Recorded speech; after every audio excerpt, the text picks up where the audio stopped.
This is the Drop the Clutch podcast, a fan-run podcast full of guests, controversy, and opinions about the sport we love that sometimes drives us insane. Everybody, and welcome back to episode 24 of Drop the Clutch. My name's Ruth. Unfortunately, it's only me as host tonight, but that's no big deal. But welcome to my guest, James Jessup. How are you, James? Hi, I'm good. Got back from Poland very late last night, basically by morning almost. So still a bit tired, still feeling it because it was a good week. But It did look like a good week. I ended up watching it on the TV. The plan was to get out to Poland, but my passport didn't arrive, so yeah, still waiting on that. But yeah, it was wasn't it? It was a great week. I flew out. I flew out on the Monday, so I was there for the whole week. I did all 4 events. I know there were some people were complaining that they weren't happy with how the first 2 events were, but from being in the stadium, loved it. Loved every second of it. It's definitely a different atmosphere, the speedway out there. I bet it was rocking on the Saturday for the final. For Saturday, it was hectic. But so when we went to the first events, obviously there was maybe about 2,500 in the big stand, and that was all. So it was quite chill. There was a lot of Brits and Czechs, but when it got to the Saturday, we were like, right, I said, we just have to accept we're not going to get any food, not going to get any drink.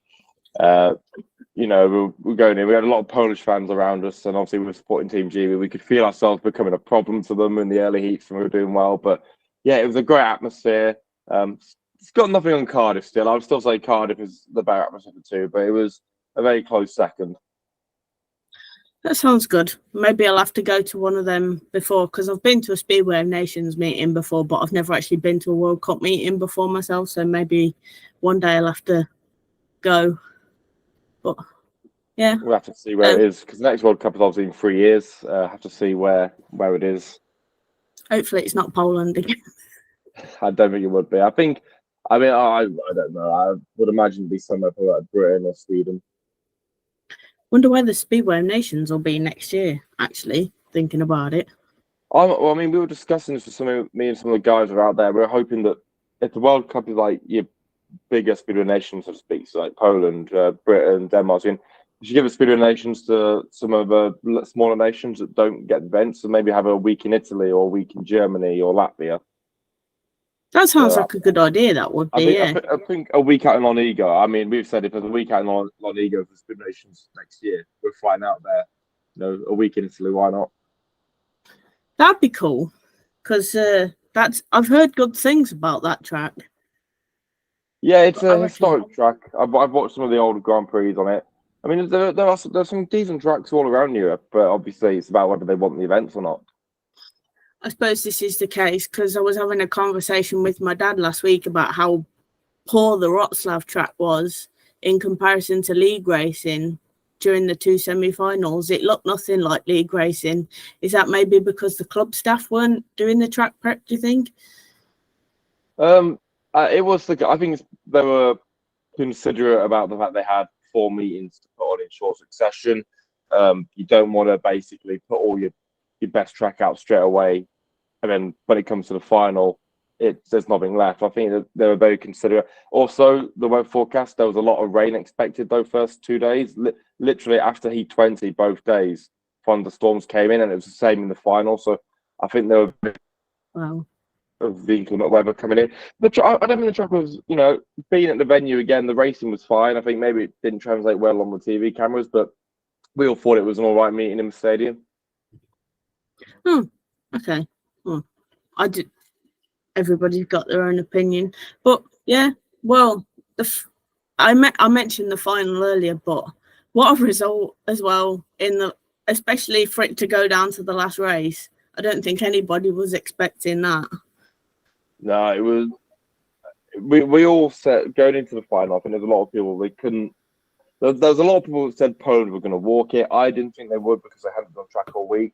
And I was saying if they had any issues in the camp, they wouldn't know about them until Heat 4, Heat 8. And I think that showed because Poland started not awfully, but they were a bit slow. Like they didn't pick up a Heat win until like Heat 7 or whatever it was. So it took them a while to get going. But yeah, I think when you looked at the formations, you couldn't call he was going to have a good day. Unfortunately for Britain, I think Woofenden had an off day in the second half of the meeting. Obviously, I think Brennan would have hoped for a point when he looked so good early on. But when you lose by 2 points, it's very easy to start nitpicking. Oh, should be a point here. It's just, I think, it was a really good meeting. And it's almost disappointing when Poland won because they're the hosts, so they had the one meeting. But I think in hindsight, the silver medal's all right, but it was definitely there for the taking. There was an opportunity to win, but it was a great meeting. And I was talking to Abby Stevens on the way out. It's going to go down for one like the all-time classic World Cup finals. Definitely, I have to agree there. But is it like you said after the medal ceremony? I saw on Discovery Plus that the heavens had just opened. And they'd panned onto the camera in the pits, and there was Abby, Tony Rickardson, and Jason Doyle all stood under one umbrella, and I was just laughing. I was like, "Is the rain really that bad?" Yeah, there was lightning. They tried doing they did a fireworks show, and the rain was like putting out some of the fireworks. Like they started like setting off. But yeah, it was proper heavy. Like we stayed in the stadium a bit to get dispersed because it was basically one road, one tram out of there. It's going to get hectic. But yeah, it proper opened, lightning, thunder. But it was like that every event. The weather in Poland was so up and down. Like during the day, it was baking, and at night, rained constantly, which I think has also helped with how the track was for the race up in the final because it rained during the night before the day. So it allowed the track to have more moisture in it ahead of it, whereas it was very hot during event 1 and 2. And obviously, but they were expecting rain during the event. So they would have kept the track slick in case of the heavens opening, which they did. Oh, okay, fair enough. I just thought I'd comment on that because that scene looked a bit funny, but yeah. So I suppose we'll jump into what's been going on in British Speedway this week, mainly with the big news that's come out of Sheffield today with Woofenden signing as an injury replacement for Jack Holder at Sheffield. Yeah. Woofenden, obviously, the last probably about a week or so, has been talking positively about the British Speedway League and how he said he wanted to come over here next year. I was expecting him to go one of two ways. I was expecting either Wolves to go for him because he's obviously a Wolves hero. I thought they'd probably bring him in for maybe someone like Roy Schlein ahead of the playoffs because Wolves' form sort of tipped off a bit. I know they've just won at Peterborough, but no disrespect to Peterborough, that's not really an indication of where you formed that. Or I thought that maybe Sheffield would have brought him in for Adam Ellis, but obviously with the injury to Holder now, it would make sense to bring him in for Jack. Does it improve Sheffield? I'm not too sure it does. I mean, I think with the averages, it'll move Toby to number 1 and Ty will come in at 5 because his average is 6 something with a 2.5% reduction. Wow. That's why I thought he'd come in for Adam or Rory. But it all depends on how long it takes Ty to adapt to the UK tracks because he hasn't done them properly full time in a while. Like you said, he's not been to Sheffield since 2008, and in 15 years the track will have changed from how he last rode it. Because I don't think 2008 they probably didn't have air fences at Sheffield around then because it wasn't until 2012 they became compulsory. And obviously he's got to go to Wolves, Leicester, these tighter tracks, but and as we can see, his form in the Grand Prix, it's not quite been perhaps where people would expect it. It's not where it was 4 or 5 years ago. So I'm not sure if it improves Sheffield, but if Woofenden can hit the ground running, then it's just a like-for-like replacement almost. But also it's exciting for Sheffield fans because of the prestige behind the name of Woofenden. Like Jack's probably in the better form, he's probably the better rider at the moment, but Woofenden has the baggage of what he has done. So it's exciting for Sheffield fans. It's exciting for Britain that on the continent the leagues are getting a positive reputation. And there's rumours of another couple of Grand Prix riders, the big names are looking. So it'll be interesting to see how the league looks at the start of next year. Obviously, it depends on what clubs are riding the top flight, but there's rumours that there's 1 or 2 clubs that want him to move up from the championship because of how the league's been. So it's an exciting move for Britain. Definitely. But like you say, you comment on which track to possibly be open next season. I've heard from a source that Wolverhampton may potentially be getting an extension at Monmouth Green. I don't know how true this is. I've also heard that they've got a plot of land somewhere that they're willing to build another track on, but again, I don't know how true that is. So if it comes through for them, that would be good. I've heard whispers of land and all that, but again, something I think concrete. Well, no pun intended. Then it's not really much to comment on. I suppose it's hopefully they could get an extension. I know Wolfenden has said if Wolves need any help designing the track or input, he said he's very much up for being someone to contribute towards that. Yeah. Obviously, got to wait to see what happens. Hopefully, Peterborough can get an extension or somewhere as well, because the more the merrier. I've heard that Peterborough do have somewhere else lined up, but again, it's just a rumour floating around. Yeah, there's a lot of rumours. I think maybe some of them are people looking for hope, looking for something to cling on to. But until anything's announced, we simply don't know, do we? No, true. I was going to say we could have commented on the meetings in the league that have happened this week, but I think there's been 2 so far. The rest have been rained off. Say Wolves versus Peterborough was on yesterday, and Leicester versus Ipswich was on yesterday. But that's been it so far.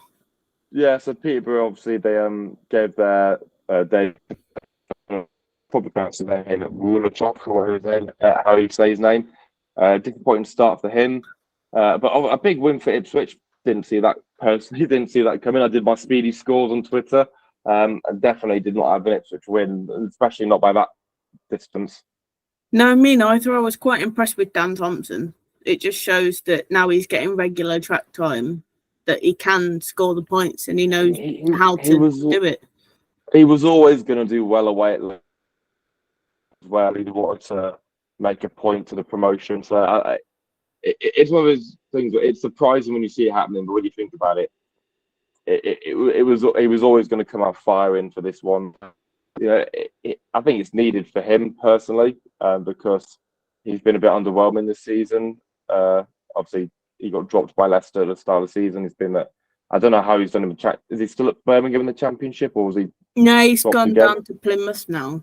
Plymouth. So he's not in 3 league zones, so he's going to get laps over. But I think he needed a score like that because he had sort of dropped under the radar when you look at some of the performances of the other rising stars, such as Dan Gilks, Anders Rowe, even Drew Kemp, his replacement. Yeah, this is very true. But over the weekend he was out. I think he was in Slovakia, and Ace Piper was as well, and he qualified for the final of the European under-19s as well, didn't he? So that's another feather in his cap, I guess, as well. Yeah, it's all to do with confidence in speedway. When you're winning races, it's the easiest sport in the world, and the second you start losing, it's a very difficult place to get out of. So that under-19 on the continent, giving him some confidence, and another meeting for him, which is always good. Yeah, the track time is always good, as I always hear riders saying. But that would segue nicely onto what I've got to ask next. But how did you get into speedway originally? So when I was 4, I want to say, it was 2005. Before when I was 4, lived in a place called Briars Norton near Oxford and Swindon. So I used to go watch speedway there. My dad took me. Loved Jason Crump, so became a big Bellevue fan and Jason Crump fan. And kept saying I wanted to ride speedway, but we could never afford it. When I was 13, did some of these track days at Scunny, the Wayne Carter Day. Enjoyed it, had a couple of offs, but did a few of them. Did a ride and slide day in 2015 with Russell Payne at Leicester. That was great, and I decided, right, I'm going to get a job, save up for speedway. 2016, managed to get a bike just in time for the 2017 season, and away we were. Well, that's good. So, which teams have you ridden for then, since you've been riding yourself? So I was called up in my first year, 2017, to ride for the Weymouth Wildcats in the it's called then the Southern Development League. They kept me on for 2 seasons when the leagues merged to the MSDL. I've done a season at Milton Keynes, which obviously we ran out of Birmingham. That was 2018. Eastbourne, I was meant to ride for. I only did the 1 meeting in it was COVID year. I mean, unfortunately had an injury, but wiped out my season the year after. I did sign for Ashfield, Glasgow's second half team, but again with the injury, never got to represent them. Last year in the MSDL, the Sittingbourne Crusaders, so we ran out of Kent second half, got to be the vice captain there. And then this year, I've not really had a team spot, but done some second halves at Kent. I've been invited to do some awards, but all the ones I've been available for have been rained off. But I am representing Cradley in a meeting on the Isle of Wight next week, I think now. That sounds good.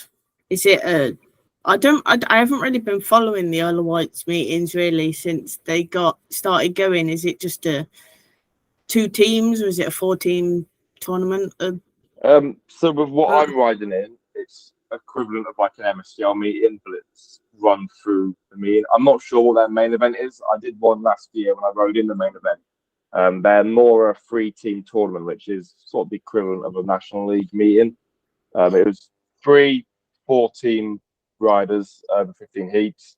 I rode for Cradley, got 1+1 because Paul Bowen fell off. I to be honest, shouldn't have been in the meeting because I was coming back from a broken hand too soon.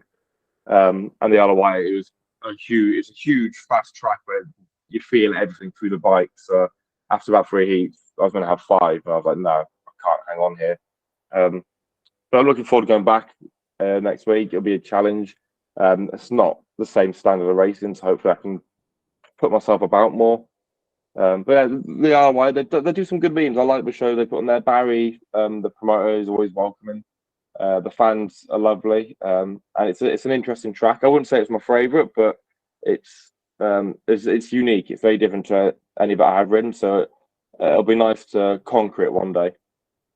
Yeah, I have been to the Isle of Wight. It's absolutely huge for a speedway track. There's some nice banking, a nice bit of dirt on it. I found it when I went there. I think they'd had they call it the grass track masters, or an event where they people riding grass track bikes. It like cut the track up a bit, and all the riders were saying you could definitely tell they'd had different bikes on it the week before because it was not choppy, but you could feel it through the bike. It was bumping along to bend one a lot. So it was certainly a unique challenge. Maybe one that I wasn't prepared for. But now I know what to expect. We're definitely up for it next week. That's good. Maybe it's a bit smoother for you next week then. It could be. I don't know if I think they had a meet. They went to have a meeting this week, but it's rained off. But I know Barry likes to look after his track, and he'll prepare it how he feels suitable for the event. And we'll, at the Isle of Wight, you get 2 laps practice, in your parade start. So we'll try and suss it out there and deal with the conditions we're given. But they put on a good show over there. They're very passionate about what they do. Well, that's good. Because I was worried that when they pulled out of the National League that they wouldn't do very well, but they seem to be doing quite well for themselves. They've even started doing little league down there, haven't they? There's been quite a bit of controversy regarding that and Kent, but yeah, I don't know about the background stuff. I don't really get involved. They've had issues with the league. Personally, I'd like to see them back in the National League. I think they'd be a good addition to it. Obviously, it's their choice, and I think there's been. I think they've spoken about it. Also, they've said when they feel that that's what they want to do, they said as long as they're welcome back, they'll do it. But they're happy doing what they do. But yeah, I have to see what the future holds for them. But even though they've dropped out of National League, I think they're making money out of it. They're doing well. It's good. It's something different. Because to be fair, that's really what Speedway needs in this country. Something different, just to shake it up from the norm. Because the norm recently seems to be tracks closing every season, which isn't good. Well, they're trying new ideas. They put themselves about. There's some ideas that I think are great, some that I'm not a fan of. But that's it's trial and error, and they'll learn from what's working for them and what isn't. And getting their crowds in when they're doing something right for themselves. But yeah, they've got some good ideas. I like with their second halves, it's integrated throughout the meeting. It's not just everyone rides at the end on a motorway track. You get to ride as the track conditions change. I'm a big fan of that. I like the parade walking through it. It's just little presentation things. I think presentation is the big thing British Speedway could improve. How they package sport. It's not about the rule changes of the rules could be improved. It's about how you present it, how it looks. And I'm a big pusher for that. I think the Definitely. Isle of Wight are too. Oh, we said in a previous episode when we had Tom Bacon on a few months back that presentation would be the thing, like getting the kids more involved and, you know, like giving them access to the information about the riders.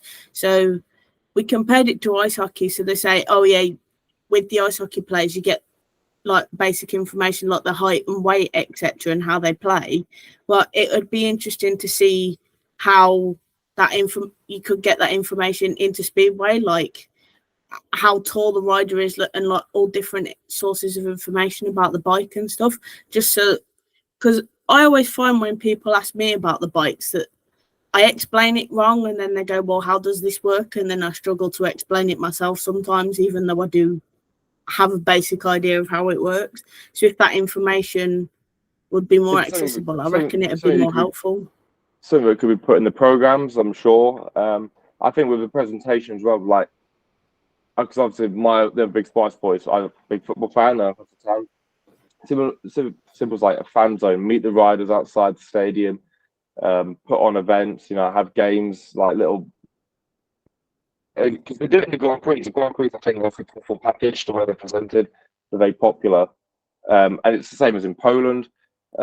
I think that's the direction people should be pushing. But like I said, information about the bikes and riders, you know, you can put that in the program, you can put it on the website. You can even have stalls explaining it. Like, yeah. I think, you know, obviously it comes down to money, but I think there's very cost-effective ways you can get around that. And obviously, if you build your crowds, you make more money, you can invest more. I think that's probably an issue Speedway had when it was on top of its game. They didn't invest enough. They just sort of thought, right, well, it was working, leave it. You didn't invest in the infrastructure, and that's another important thing. The infrastructure of the sport, it needs to be working. Yeah, as we like to say, it could do with a bit of a kick up the backside. Just a little bit, yeah. But I think Poland shows it can work. It is a popular sport. It's just how you market it, how you present it, and how the structure around the sport is. I think it definitely needs a kick up the backside, but because you've seen it can work. Yeah, it's like with the streaming recently. People, you still get some skeptics are like, oh, it'll never work. But look at how well BSN's doing, you know, and other clubs are doing it, and it's another source of revenue that they can use to invest more into the clubs.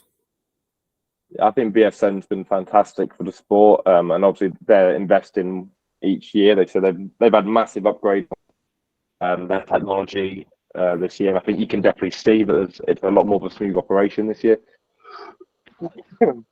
Obviously, clubs have got their own individual streaming, which is it's a more basic way of doing it, but it helps. I think revenue mainly from away fans. I did commentary for Scunny TV a couple of weeks ago. I think we had 250 listeners at a time at some point, and may not sound a lot, but that's 250 paying £11, £12 a stream.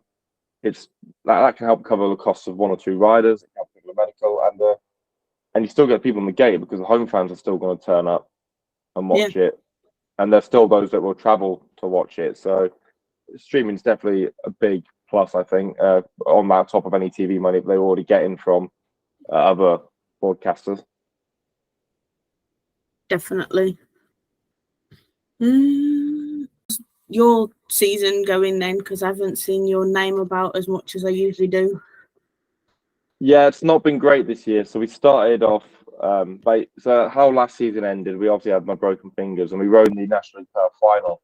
And I burnt a clutch out in my first heat until heat 3 because I was in the pits next to James Laker, who also burned his clutch out, and his was worse. So because when the clutch burns out, you can smell it.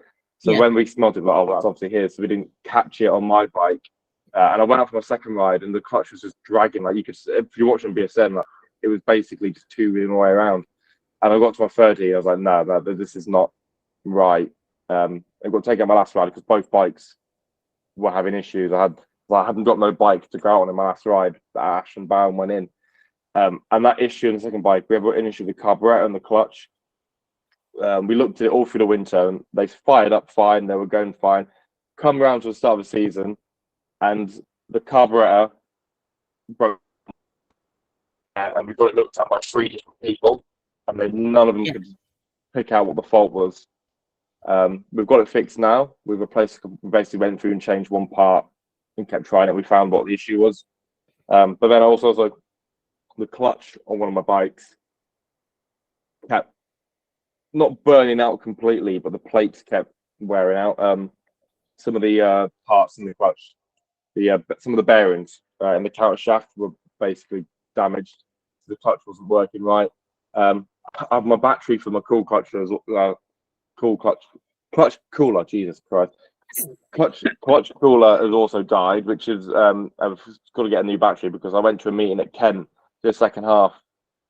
Did my first race, did my second race, my third ride, red lights came on, I had to do a restart, boom, clutch spun out in my last, before I even got to bend one. So I think I've gone through about 4 sets of clutch plates, just burning them out.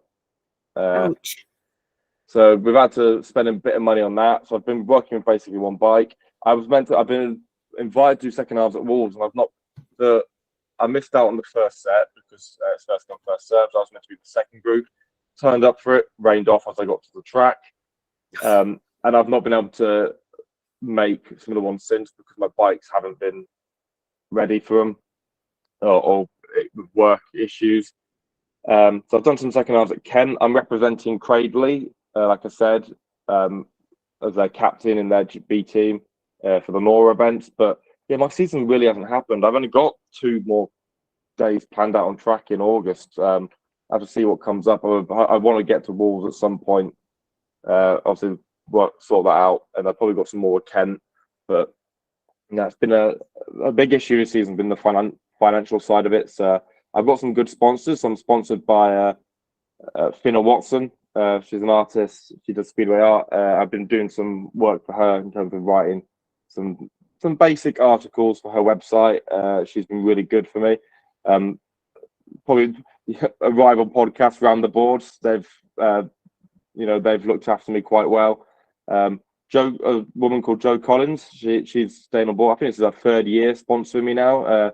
She's been wonderful. I've had a couple of fans, which I'm going to give a shout out to on my page over the coming week. They've put some money in. Diane Farmer, she's one of them. She comes to mind. She was at one of the Ken meetings where I had a bike breakdown, I think twice.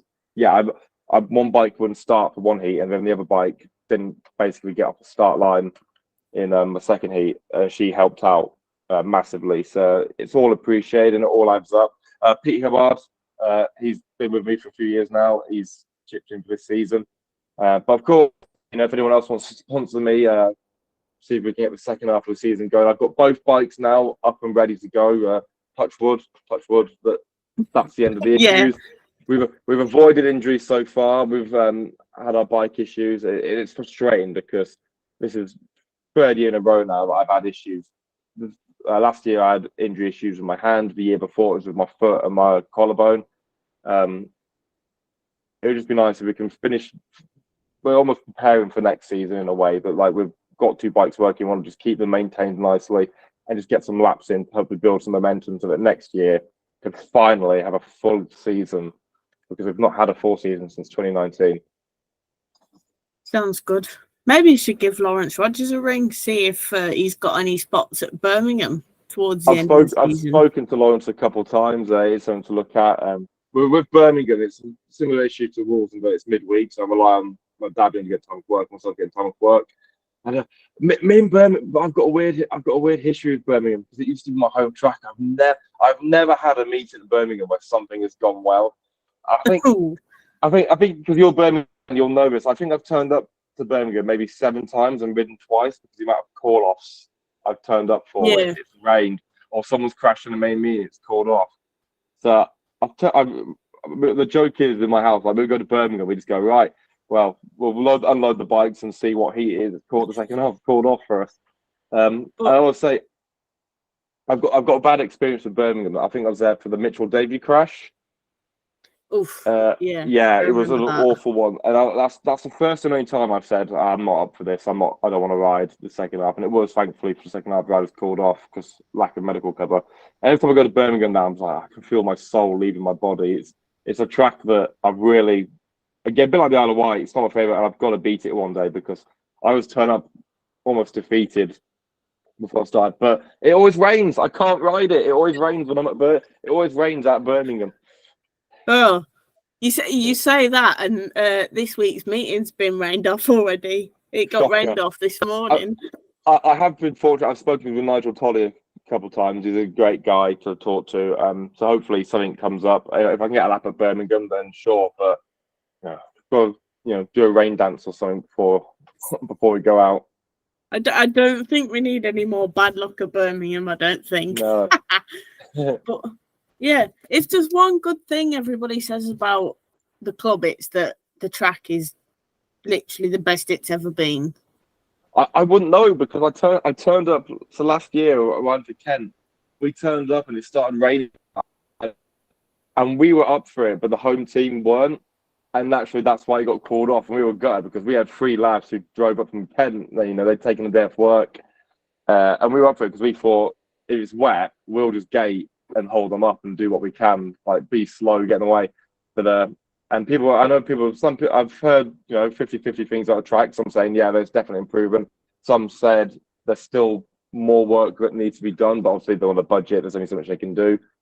Because it wasn't a great track to ride when I rode there pre-COVID. It wasn't my favourite, but I've not ridden it since, so I couldn't comment on how it's riding for the boys now. It's always hard to tell. It's always everybody hard to tell says it. Yeah, every rider says it rides so well now. It's just a shame the Birmingham riders can't do the same thing. Yeah, so I was talking to Steve Williams. He said, in Belgian Cops manager, I weighed. He said when it's one team complaining on the track, he says, okay, then we'll just start riding the track the other team are on, yeah? Yeah. But it's always hard to gauge how a track is a second half rider, though, because when you go out, if you haven't done any work, like we've been fortunate that when I rode at Ken for second halves and Paul second halves, they graded the track and everything. So you got to go out on what was a somewhat fresh one. But at tracks like Birmingham Wolves where they're hit by curfew, it's harder to gauge how a track is because you're basically going out on a thick track that's just got a dirt line this high on the outside and then nothing from the white line. It's hard to tell how the track rides as a second half rider. Maybe a practice session there then at some point. I mean, it would be handy because Birmingham's not far from me. It's a midweek track and they're a bit, when you've got work and you're not being paid to ride, a bit more difficult. Yeah. Well, from what I've heard, it might be Fridays next season, so. Oh, another Friday track, They're not fancy the Premiership and trying to get some Arsenal back in again. I'm gonna say this. Just I don't know what the state is with the finances at Birmingham, but I've heard that they're not doing well currently in the Championship. So I think going up to the Premiership would possibly be financial suicide. I'm surprised they haven't thought about going back into the National League because they were a successful team in the National League, Birmingham. I've also heard that the rent would be too expensive in the National League, but the crowds would probably be bigger because, like you said, they were a successful team in the National League. So I don't know. Maybe that's the way to go. Yeah. I mean, anything just to see a winning team again, if I'm being honest, because I go and, we've lost again. And I'm thinking, is this ever going to end? I think Birmingham done well to get Stuart Dixon in because I think he's a very good manager, but obviously coming in the door, and you can see he's trying to shake it up a bit. I think long term, going to next season, that'll be a big plus because he's a winner at heart, Stuart. And I think if Glasgow had kept him as manager, they probably would have won the league by now. Well, he'd be able to build the team from the off, so he'd be able to go, I want that rider, and then, he won't be playing jigsaw. Yeah, basically. He won't be trying to put out the little. He won't be trying to put out all the fires that they've almost built. Yeah. They've almost set themselves. But if there's definitely one rider I'd keep from this year's team, it'd definitely be Alfie Botel. Alfie's a great lad. He was fantastic watching him around Kent last year. He basically broke his track record every week. He's a great guy. I think he's good for the pitch. So, it's good that he's got a ride, and Birmingham, we should keep hold of him, because I think there'll be a few clubs that may be out for him next year. Yeah, definitely. Got to agree there. But yeah, I think I've mentioned everything. Is there anything else you want to have a chat about? Basically, just want to say, if there's anyone out there that wants to sponsor me this season, that'll help out, everything's appreciated. Because in second halves, it doesn't really pay at all if that's unfortunate. So if anyone out there wants to help out, but no, it's been a big week for Speedway with the World Cup, and obviously now we've got the Premiership coming in, Woofland coming in. I reckon there might be a few more changes, because the transfer deadline's like the middle of August for the Premiership. Yeah. So, who do you think's going to win the Premiership? I'm going to go Bellevue again, just because they're doing so well at the minute, and honestly, that makes me happy. Yeah, I think it'll be Bellevue. As a Bellevue fan, that's my club I support. I'm happy. And then everyone keeps saying, "Oh, but they've ridden more meetings, but they're winning them." You'd rather have points. You'd rather have points on the board and let everyone catch up than, be chasing back. Exactly, like you said, rather be at the top with nearly finished, and then they've won the pairs as well. I was at that. Yeah, I wanted to go, but I don't think it's working until 6 o'clock, so it was difficult to get to. But no, great win for the boys there. I live close, and but for Birmingham, a successful meeting is Superheat. Yeah, probably at the minute, without saying too much. But yeah. Hopefully they turn the season around. Doubt they'll make the playoffs, but I'd rather they ended it on a high. But I think for Birmingham, the short term has got to be just start trying to win the home meetings, or at least start putting up like a serious fight. Because you look at tracks like Peterborough, where they've struggled. I know maybe not a good example because they lost to Wolves this week, but lately you can see them starting to just click a bit and push teams further than they expected. Yeah. Well, the situation with Mr. Nick Morris hasn't helped, but I won't go into that because I'll just get annoyed. But what can you do? It's again, when it's painful like having an injury when a rider it's out of Birmingham's hands. There's not a lot they can do about it. Same with what Leicester had to deal with. True. So it's unfortunate. The quantum has really been let down there. Yeah. But yeah, okay. I think we've got a pretty good episode, so I'll round it off from here. Thanks for joining me, James. Apologies, it was only me, but conflicting schedules and stuff. Been a pleasure. Sometimes, yeah, but life sometimes gets annoying. I'm sure I'll see you around the track soon, because you come down to Peterborough sometimes, which is my local track. So, sure I'll bump into you again soon.